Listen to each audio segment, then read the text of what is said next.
আসসালামু আলাইকুম। আজকে আমাদের মুজাহিদ পাগলা সে এখন গরুর ঘর পরিষ্কার করবে। সে কিন্তু অনেক কাজ করে এবং অনেক পরিশ্রমী একটা মানুষ। দেখেন কীভাবে গরুর গরুর ঘর ধুইতে হয়, গোবর পরিষ্কার করতে হয়, সে দেখাবে।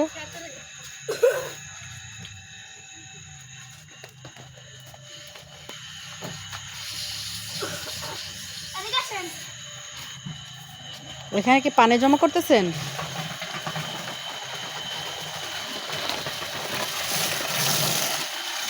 এই দেখেন কতদিন সন্তান কাছে আমার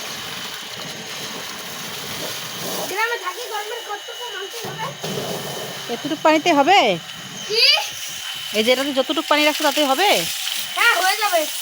বড় এখন পানি খায় না, শীতকালে না ওটা খুব ঠান্ডা লাগে। আপনারা একটা লং ভিডিও পুরোটা দেখতে থাকেন।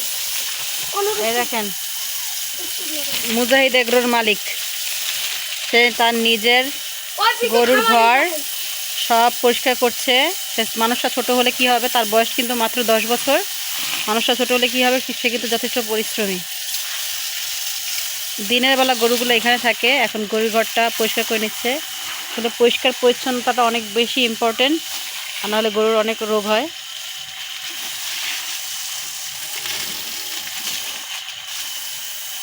সবসময় বাচ্চাদেরকে শুধু পড়ালেখা কিংবা আদর খেলাধুলার মধ্যে রাখা চাইতে মাঝে মাঝে এইসব অ্যাক্টিভিটি করানো ভালো।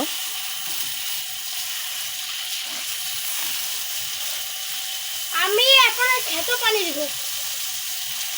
এই একটা মোটর ছেড়ে আপনারা আবার খেতে পানি দিয়ে দেন? হ্যাঁ। বাহ, খুব ভালো, সুবিধা হয়েছে, কষ্ট করে পানি দেওয়া লাগবে না। মানে প্রতিদিন বিকালে আমি হাতাটা ধুই, আমার ভালো লাগে। আপনাদের সাথে কোনো সময় শেয়ার করা হয়নি, তাই ভাবলাম একটু শেয়ার করি। তোমার শেষ? আচ্ছা, এখন কি পানি দিবা? হ্যাঁ। এই দেখেন সে একজন পাক্কা কৃষক। ওই দেখেন কাদার মধ্যে দৌড়ায় না, পড়ে যাবা। এখন আবার সে গাছে পানি দিবে। নাড়া দেওয়া লাগবে, নাড়া আমি দিতে পারি না। যে এখানে অনেক কিছু লাগানো হয়েছে, যেটা আটকে গেছে। এই জায়গায় আলু গাছ আছে, শালগম গাছ লাগানো হয়েছে। এছাড়াও কেন ওইখানে লাল শাক আছে। তারপরে দিয়ে আর দিও না, আর পানি দিও না, এটা যে গাছটাতে দিল ওটা ড্রাগন।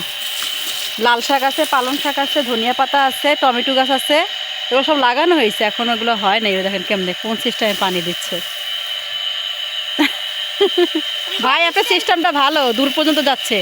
একেবারে ওই মাথায় যাবে না, ওই মাথায় যাবে না, ওইদিকে লাল শাকের ওদিকে দেন, লাল শাকে সব পরে নেই।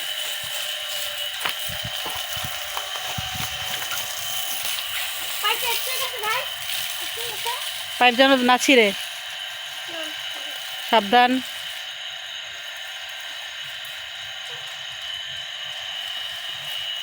খুব সুন্দর কাজ করেছেন আপনি, আপনার এক ভালো ছেলে। ভবিষ্যতে কি করবেন আপনি? ফার্ম করবেন, সবজির ফার্ম, তারপরে দিয়ে এই যে পশু পাখির ফার্ম করবেন, সেই ইচ্ছা আছে? এভাবে নিজে পরিচর্যা করবেন? আর পানি কি দেওয়া লাগবে? ওই সাইডটাতে কম পড়ছে, হ্যাঁ ওই পাশে পশ্চিম সাইডটাতে আর একটু দেন।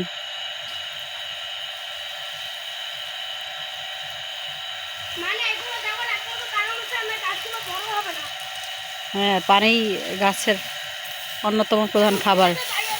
হয়ে গেছে, এখন মোটরটা বন্ধ করে দেন। দেখলেন কিভাবে সে কাজগুলো করলো, মাশাআল্লাহ।